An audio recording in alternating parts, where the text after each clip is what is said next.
ขอแนะนำ ADZ Horizontal Compressor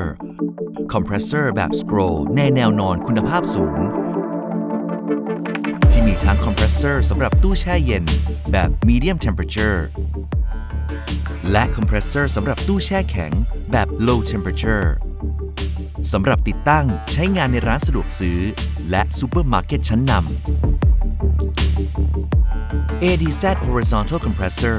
มีให้เลือกตามความเหมาะสมของขนาดตู้แช่ดังนี้คอมเพรสเซอร์ขนาดเล็กสำหรับตู้แช่ขนาดเล็กคอมเพรสเซอร์ขนาดกลางสำหรับตู้แช่ขนาดกลางคอมเพรสเซอร์ขนาดใหญ่สำหรับตู้แช่ขนาดใหญ่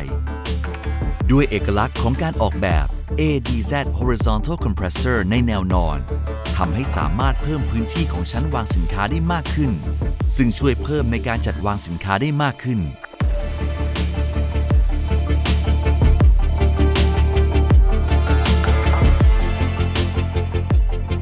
ด้วยโครงสร้างภายในห้องอัดของ Scroll Compressor ทำให้ความสั่นสะเทือนอยู่ในระดับที่ต่ำกว่าคอมเพรสเซอร์ทั่วไปและส่งผลให้เกิดเสียงรบกวนในระดับที่ต่ำกว่าสำหรับตู้แช่แบบ Medium Temperature คอมเพรสเซอร์สามารถทำงานได้ที่ Evaporating Temperature ต่ำสุดถึง-25 องศาเซลเซียสโดยต้องอยู่ภายในขอบเขตการทำงานของคอมเพรสเซอร์และควบคุมอุณหภูมิท่อ Discharge ให้อยู่ภายในขอบเขตที่กำหนดสำหรับตู้แช่แบบ Low Temperature คอมเพรสเซอร์สามารถทำงานได้ที่ Evaporating Temperature ต่ำสุดถึง-40 องศาเซลเซียสโดยต้องอยู่ภายในขอบเขตการทำงานของคอมเพรสเซอร์และควบคุมอุณหภูมิท่อ Discharge ให้อยู่ภายในขอบเขตที่กำหนด ADZ Horizontal Compressor มีส่วนประกอบสำคัญที่ต้องเรียนรู้ดังนี้ท่อ Suction ท่อ Discharge และขั้วสำหรับการต่อสายไฟสำหรับการจ่ายไฟฟ้าให้กับคอมเพรสเซอร์สามารถต่อได้ตามวงจรที่กำหนดให้และขนาดของอุปกรณ์ Starting Capacitor Start Relay และ Running Capacitor ให้ดูค่าได้ตามตารางที่กำหนด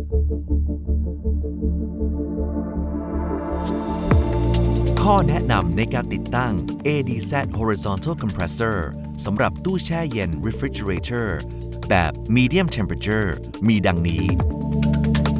การติดตั้งจะเริ่มจากการต่อท่อ Discharge Pipe เข้ากับคอยล์ร้อนจากนั้นต่อท่อจากคอยล์ร้อนกับวาล์วลดความดันแล้วจึงเดินท่อจากวาล์วลดความดันมาต่อกับคอยล์เย็นแล้วต่อคอยล์เย็นเข้ากับท่อ Suction ของคอมเพรสเซอร์ข้อแนะนำในการติดตั้ง ADZ Horizontal Compressor สำหรับตู้แช่แข็งแบบ Low Temperature การติดตั้งคอมเพรสเซอร์สำหรับตู้แช่แข็งแบบ Low Temperature จะใช้อุปกรณ์เหมือนการติดตั้งในระบบ Medium Temperature แต่จะมีเพิ่ม Liquid Injection เพื่อช่วยให้สามารถใช้งานตู้แช่สำหรับการแช่แข็งได้โดยไลน์ที่เพิ่มจะต่อจากขาออกของคอยล์ร้อนมาต่อกับอุปกรณ์ลดความดันแล้วต่อเข้ากับท่อ Suction ของคอมเพรสเซอร์การต่ออุปกรณ์ลดความดันมีให้เลือก 3 แบบคือ Solenoid Valve กับ Capillary Tube Thermostatic Expansion Valve และ Electronic Expansion Valve